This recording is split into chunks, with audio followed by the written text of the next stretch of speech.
Hi, welcome to Game Changer Chat. It's Friday. We should be celebrating. I'm glad you're here. Don't forget to hit the like button and share. Don't be stingy with the knowledge. Today, I have Crosby. She's a wealth of knowledge and she's energetic. And I've known her for quite a while in the disability community. I'm so happy to have her. Crosby, welcome. Thank you, Zakiya. I'm excited to be here. I know I was telling Zakiya we got to talk just a couple seconds before the broadcast started that I hope people have a cocktail in their hands and they're enjoying Friday and coming to get a little knowledge and conversation with us. Absolutely. And if you would, everyone, while you're watching and interacting with us in this conversation with your cocktail, just type in the text box, where are you tuning in from? I'm in Northern Virginia. Crosby, where are you? I'm in Washington, D.C. Oh, she's right at the Capitol in DC, where all the action is. All right. Well, Crosby, for a lot of people who don't know you or your background, please tell them why you are an expert in the disability inclusion conversation. You know, it's funny. Expert is a big word, and I think a lot of times in our culture we use these kind of extremes or these superlative words.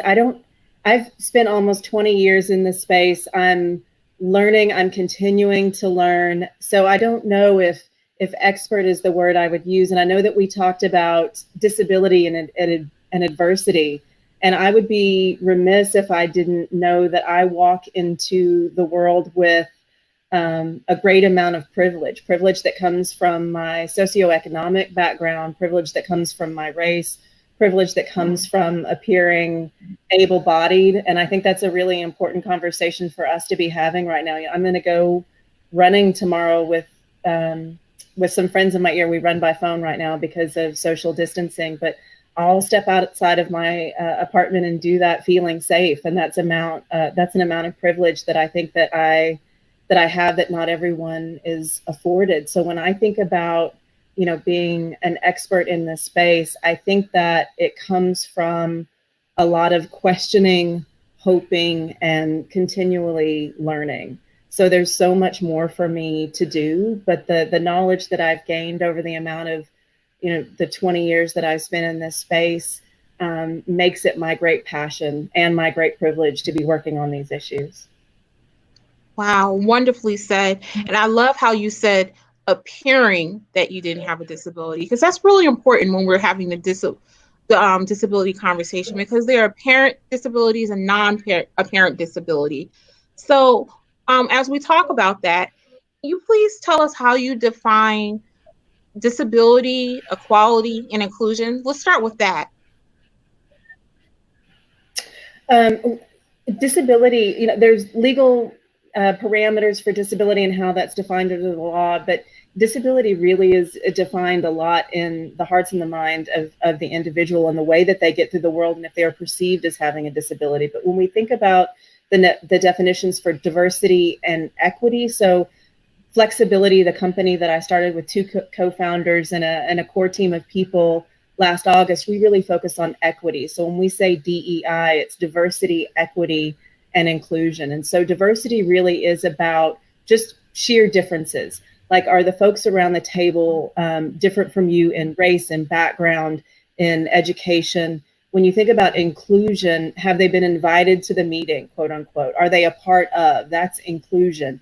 When you think about equity, that's the real meat of where all of this lies. Is there equity, fair and imbalanced opportunity, and a balanced opportunity for hiring, promotions? Does that happen in policy? Is that a part of law? That's where equity lives. And I think that we're really in an interesting, critical time in our country. Zakiya, I mean, I know you've titled these conversations Game Changers, and I think that we're really in a game-changing time. I'm seeing people utilizing their voices differently right now. I think there's a lot of rising anger, and I think there's a lot of righteous rising anger. And so this is a critical time, I think, for leaders, especially employers and those who have privilege and power, to really look through that equity lens and begin to examine, is that built in? Is that a part of the culture that they're building within their companies? So not just diversity, We should have been there, done that by now. Not just inclusion, been there, done that, but where is equity living and breathing inside our companies? Thank you. Okay, to that point, let's talk about inclusive leadership. Why now more than ever do we need inclusive leaders in organizations? Yeah, maybe I kind of touched on it with what I just said. I really think that this Hmm. is a critical time. It's a point where we don't know how we're going to end up on the other side of COVID, all of us. There have been unbelievable and tremendous layoffs. Companies are figuring out what's next for them. They're trying to understand how to get from point A to point B. But there's also a unique opportunity right now, when business is different, to slow down or have the parts of your business that can slow down and look at your policies, your practices, your hiring, and understand the importance of DEI and where it is embedded and where it needs to be refreshed and updated. There are companies like Flexibility who are sitting on, the sidelines cheering on companies who want to create these changes and can help in that process. But I do think that, Zakiya, we have a point in time where we can do things and come out of what we're all experiencing under COVID and many of us working remotely differently. This is going to change or should change the conversation for disability, right? Like working at home is a whole different ballgame coming out of this. And I think that that's where inclusive leadership can make an impact on disability, on a lot of things, but on disability. Absolutely. And when we think about the workforce and having a healthy organizational culture, let's talk about the underrepresented groups. You talked about that a little bit in your opening. So, um, what unrepresented groups are being affected by the lack of diversity and inclusion have you seen in your career? I mean, I think we talk about the big eight, right? So I think that there is a predominance of minority or disadvantaged groups, people of color, disability, sexual orientation, that face adversity in the workplace. And that's where the equity part of this conversation really needs to be focused on. I was thinking about our conversation today and looking at, I've really been, during this time of COVID and maybe even the last year, digging deep into thought leaders on the issue of race, maybe even more than disability, because I feel like the thought leaders we have in our country right now around race, the disability community can really learn from and glean a lot of the lessons that are taking place. So, I'm thinking about Jelani Cobb, who one of his quotes is that he believes that America is fundamentally good, but fundamentally imperfect. And it's that Mm. imperfect that we have to focus on and work through. And I think that our companies are a microcosm of that, right? So I think there are fundamentally good intentions for how you take care of your culture and how you take care of your people, but fundamentally run by imperfect people. And so we have to look at our, so you've got folks who look different than you that you've hired. Are they being promoted? Are they given the same opportunities? Are they leading the projects? Are they exiting out of the company? And you've got it in the issue there. Are they getting stuck in middle management? I think you really have to look at the data and understand what's real, not just what's anecdotal. Oh, thank you for that. And as you talk about the data, why is it so important that we actually track and measure D&I? Yeah, I had an opportunity to, where you and I met is actually when I was leading disability outreach for Walmart at the time. So an amazing opportunity at that point for a Fortune 1. But then I moved into the Walmart Foundation, and that's where I really fell in love with data. I never knew that I would become a data nerd, but I truly believe that you cannot measure or talk about impact and change without looking at your data. And I think there are things that companies can put into place to really bring that into reality. So if we look specifically right now or think about the disability community, tracking your difference year over year, the delta and change for accommodations requests, you're either going to know if you have a more comfortable workforce who are asking for the accommodations they need, or you're having an increase in your employees with disabilities because you're watching an increase year over year and digging into that, adding self ID questions into your employee opinion surveys.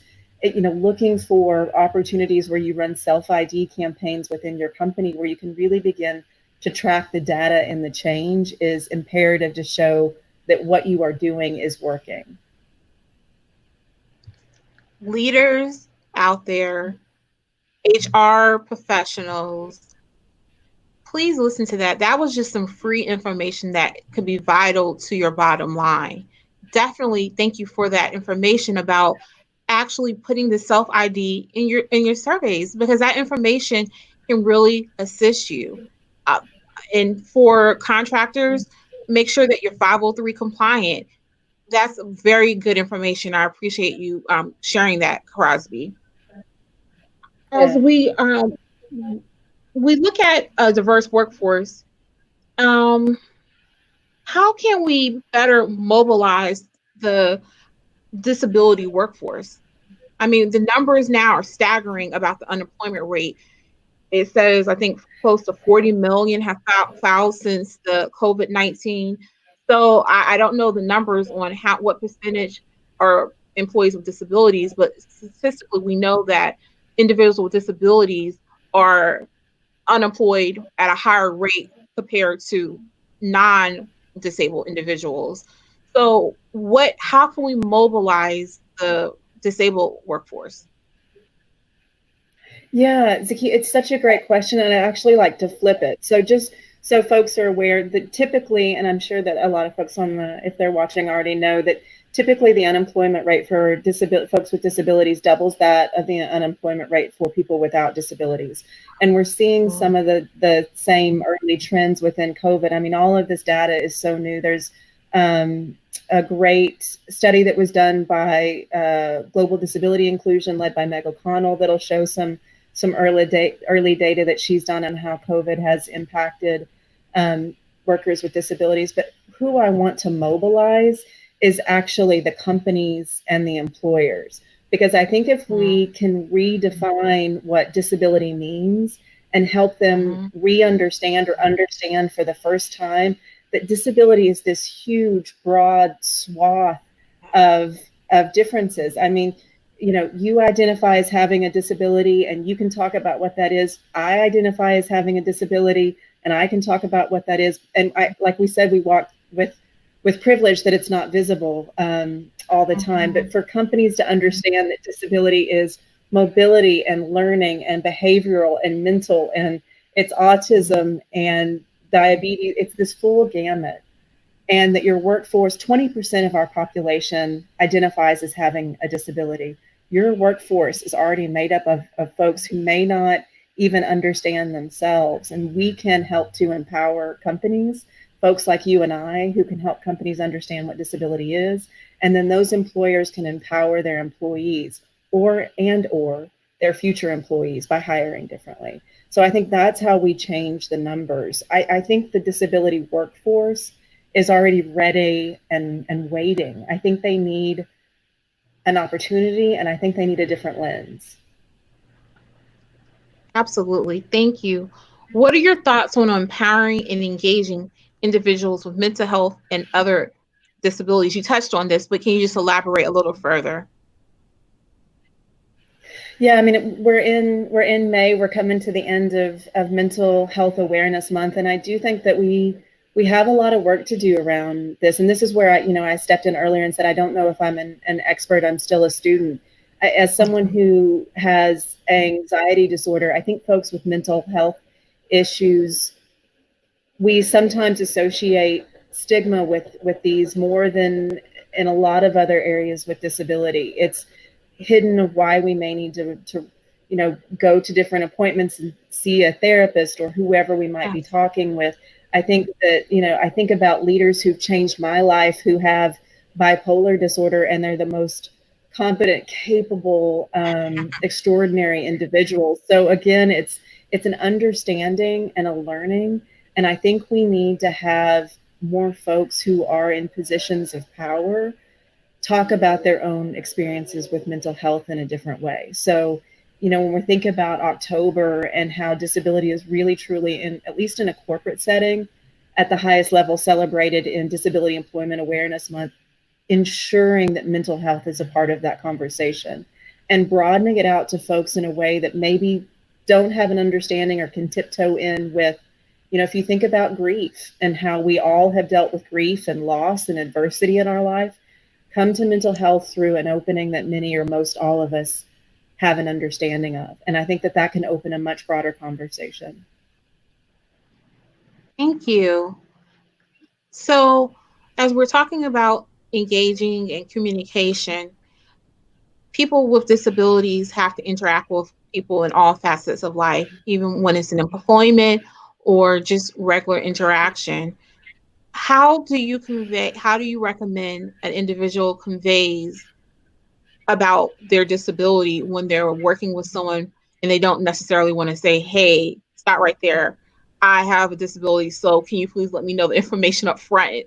Um, I don't know if I'm answering that question. Yeah, Asking no, the I think I question understand. well. Let me try answering, and then tell me if I didn't answer it right. I mean, I think Okay.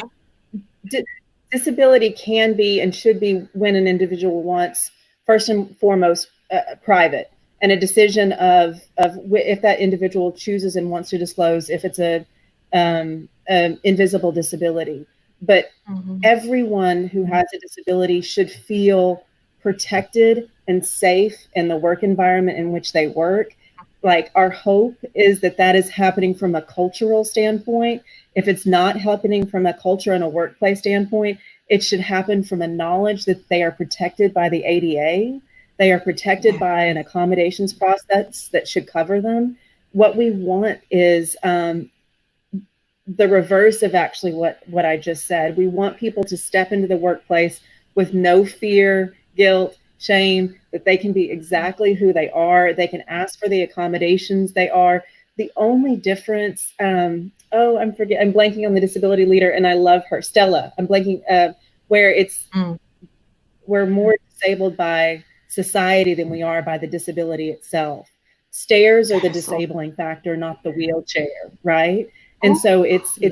moving into your place of employment, knowing that it's the surroundings that are disabling you, and not yourself. And so asking for the things that you deserve and that you need, that ultimately benefit your company, right? So it's about productivity, efficiency, and workplace happiness and satisfaction. Woo. Amen. You are nailing it all. Hold on. Let me go to the comments real quick. It's a little disability church on a Friday.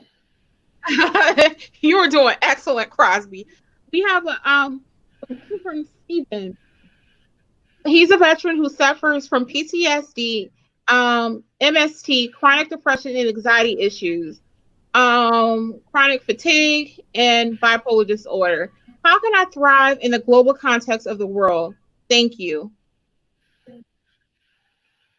Well, I mean, Stephen, first of all, thank you. It is Stephen, right, Zakiya? Yeah. Yeah.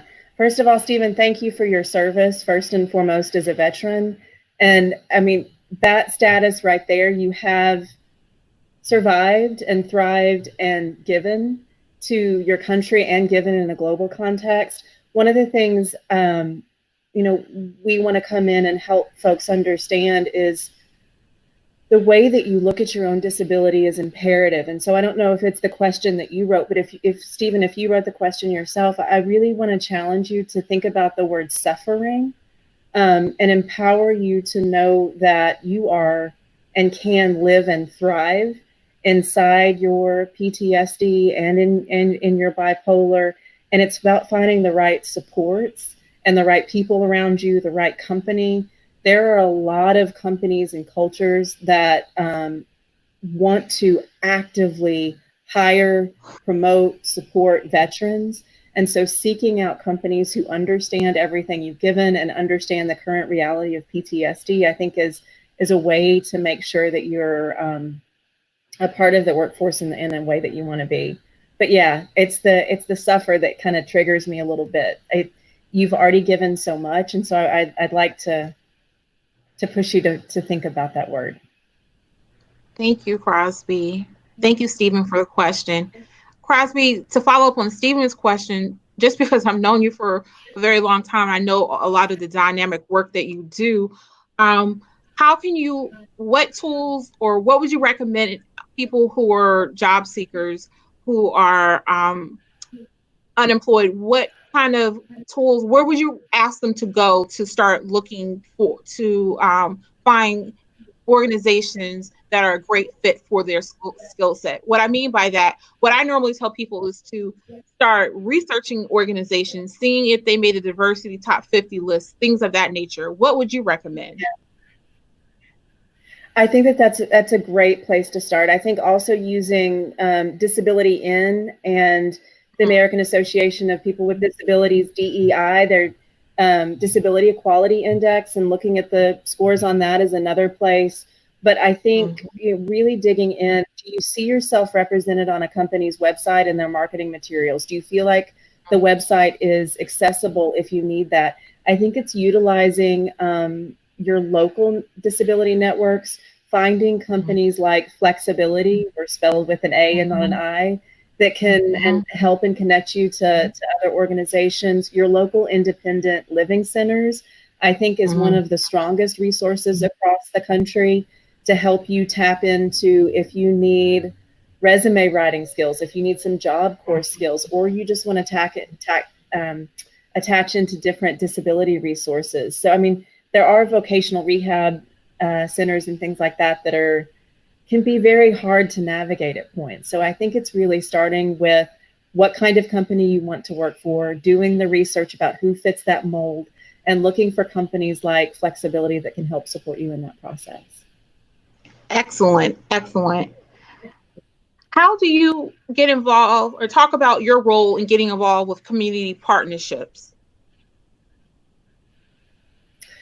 Yeah, I mean, that's how we survive and thrive as a company. So we're working with employers to provide great talent, like I said, and change the landscape of what disability means in the workplace. Our vision is ultimately to change the world by changing workplaces. And we would not be able to do that without the partnerships that we build across the country and communities that are focused on disability. So I think about, again, Centers for Independent Living, I think is such a core, important part of who is supporting folks with disabilities, like directly in the community. If you think about university centers and what they're doing for research and support, again, Voc Rehab.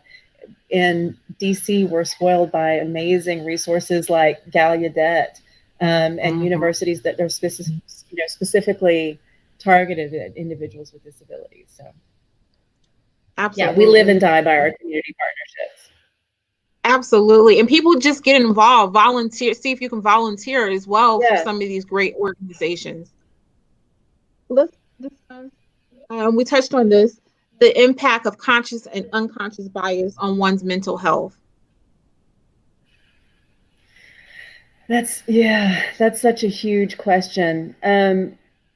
Again, I think we put so much responsibility on the groups who've been marginalized, excluded, oppressed, to try and create change, to try to create awareness, to try to educate.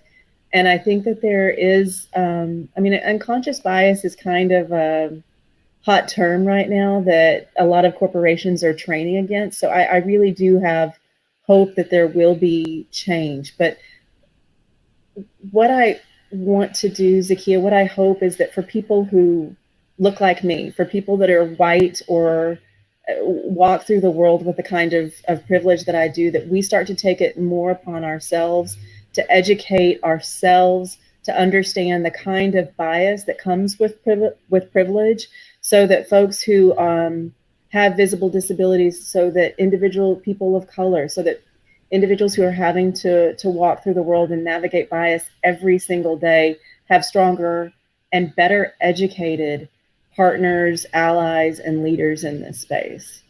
You know, the mental health of having to battle this on a daily basis is real.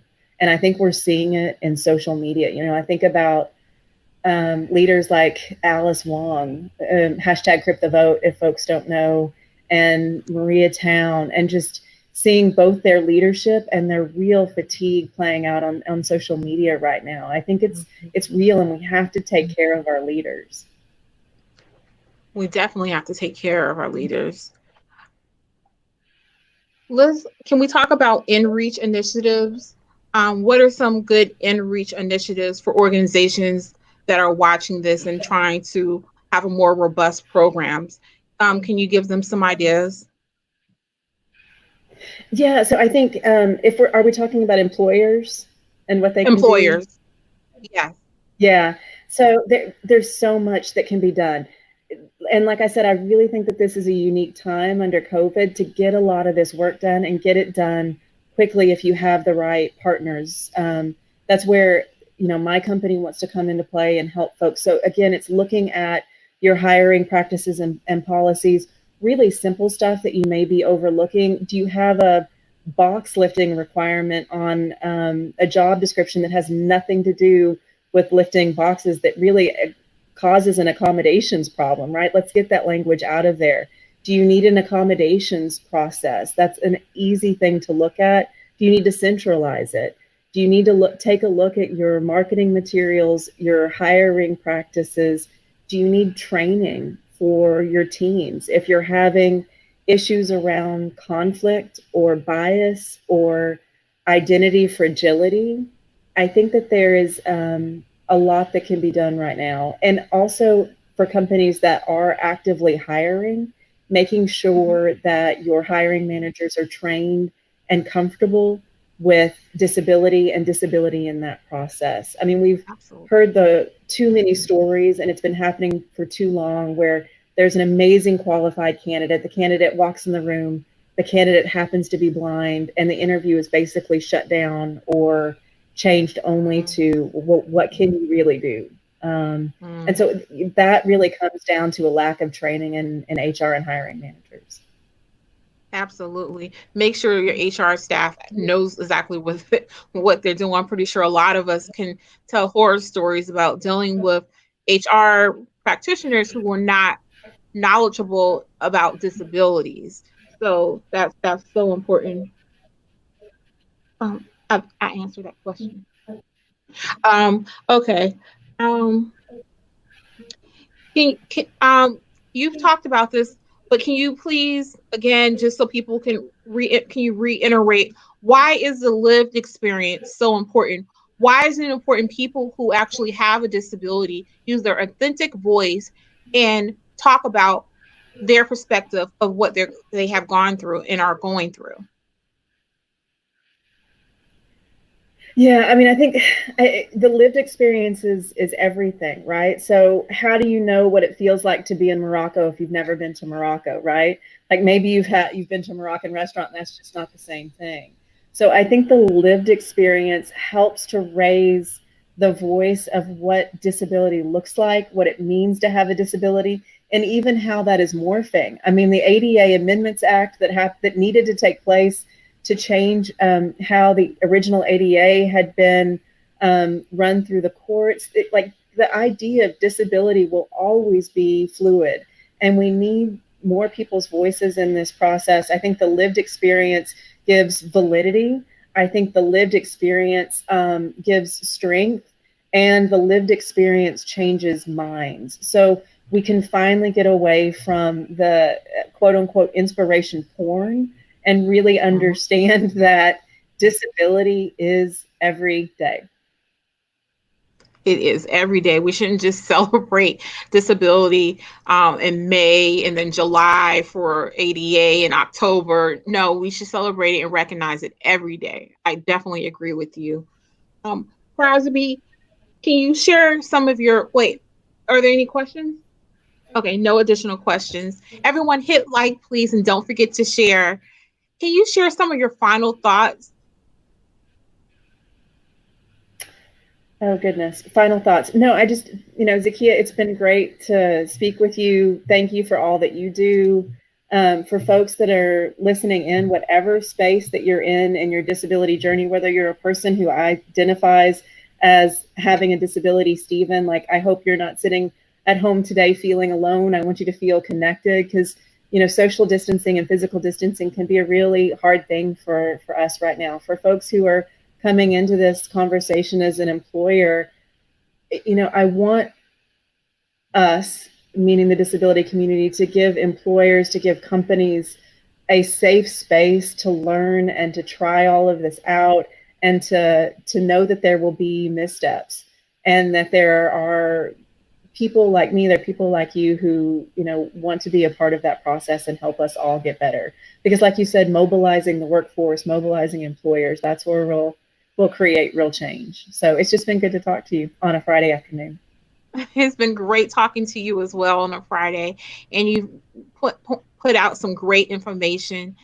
Can you share with how can individuals get in contact with you if they would like to use you for a guest speaker or utilize your services?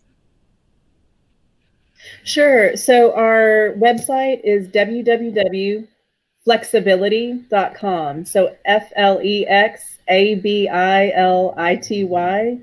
My bio, my link to my email, all of that is right there. That's probably the easiest way to find me. So flexibility.com, and then you'll find my bio and link to my email there. Okay, thank you, Crosby. And thank you, everyone, for tuning in, even the ones you're watching this on the replay. Hit like and don't forget to share the knowledge because we want to stomp out stigma. Tune in next week for another interview. And don't forget to join my Facebook page. And I just created, I'm a little late, yes, I know, a business page. So be a follower on B Global Diversity and Inclusion Strategic Planning. See you next time and have a wonderful weekend. Peace, love. Bye.